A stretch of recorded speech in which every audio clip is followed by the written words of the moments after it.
Cesar Chavez, migrant hero, harvested by hand.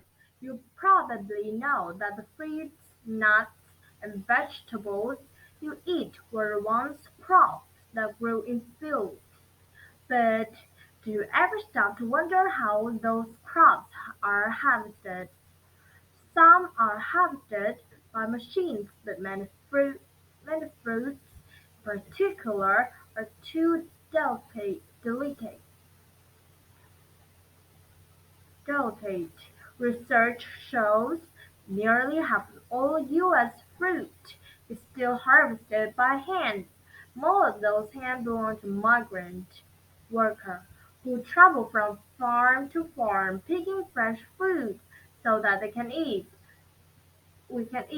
It's hard work that can pay little, and migrant workers aren't always treated well by the farmer who hired them. One man spent his life trying to help migrant workers. His name was Cesar Chavez. A migrant's life. Cesar Atresta Chavez was born to a Mexican-American family in 1927 near Yuma, Arizona. As a child, he lived on a small farm. Cesar loved life on the farm, but he dishonest man cheated to the Chavez family. In the 1937, he lost their land. They lost their land. The family joined the many other poor families who traveled west during the Great Depression looking for jobs as migrant farm workers.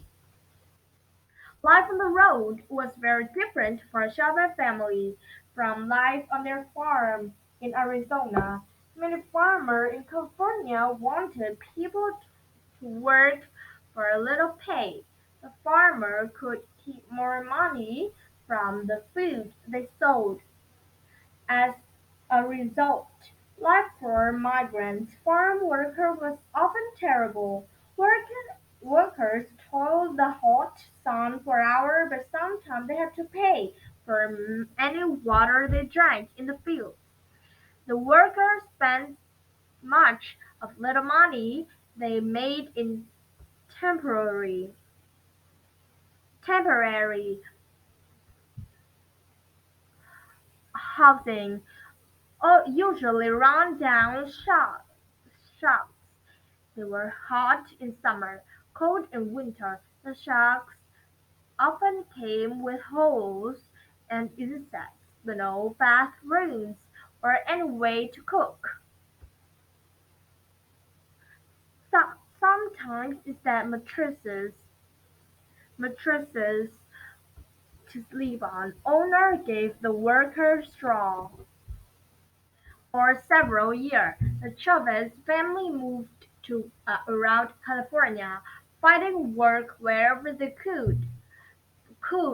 By the time Cesar graduated from the eighth grade, he has gone more than 30 schools.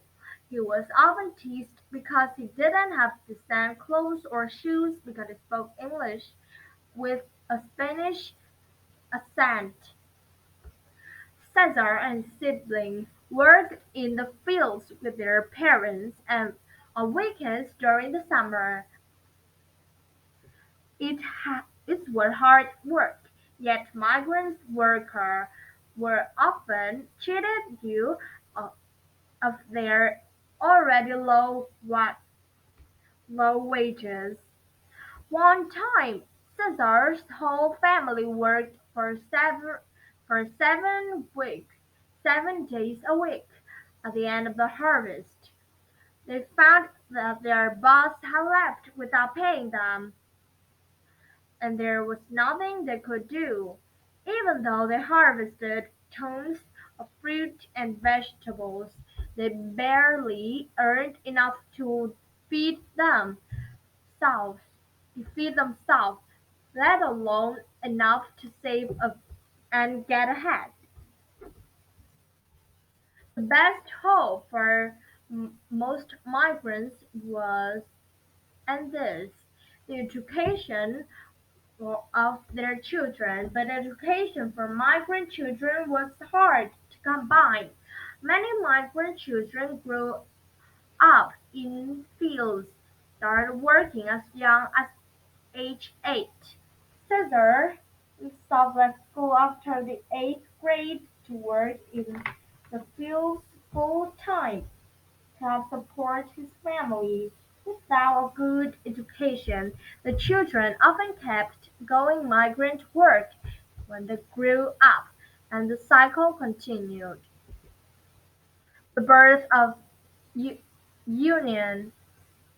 When Chavez grew up, he decided to start a labor unions for farm workers. A labor union is a group of workers who unite to demand certain rights and benefits. Unite. A union can go on strike, refusing to work and shutting down a factory or company until its demands are met.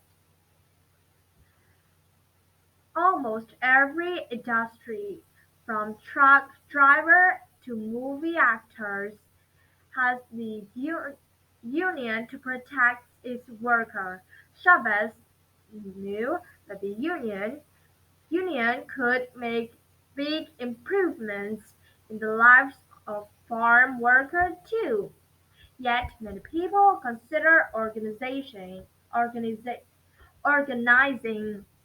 a labor union for farm workers to be impossible.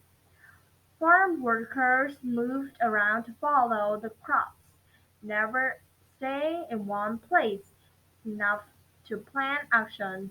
They were often resent immigrants who did not speak English well, so farm workers had no laws protecting them from being fired if they tried to form union. Although other people in Chavez tried and failed, he said, "Cesar put it, yes, it can be done." Chavez met with farm workers in their home and talked with them about their problems. He was not soft-spoken, but was very persuasive. Persuasive. Persuasive. His union grew slowly, one worker at a time. The Great Strike in 1965, a group of Filipino farm workers went went strike against the grape growers in Delano, California. They were asking for a pay raise from $90 an hour to 1,040 an hour. Chavez knew that it had to support the Filipino strikers. His organization voted to join strike. Soon more than 2,000 migrants stopped working. Stryker and their family went to cities all across North America, telling people about working conditions of the grape picker and asking them to boycott grapes. More than 14 million Americans did just that. Angry grape growers made threats on Chavez's life. Support to the boycott continued, though after 5 long years the grape grower agreed to the union's demands. Other strikes and boycotts followed, not just in California but in also Texas. New unions formed in Midwest.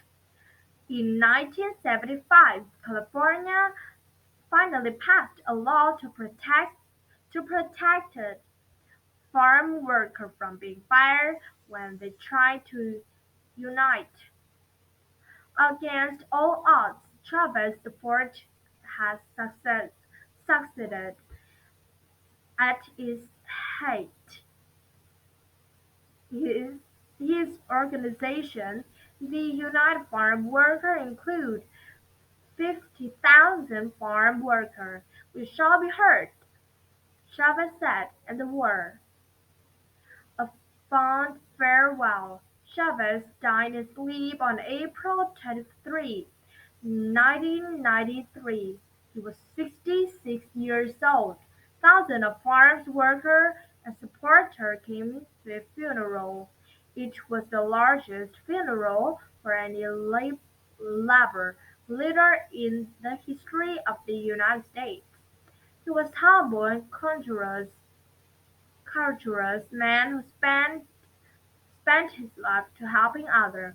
For all his work to improve wages and working conditions for farm workers, Chavez himself never earned more than $6,000 per year. Still, as he said, the rich may have money, but the poor have time. His fight for the dignity of people inspired millions of Americans to work for social justice around the world.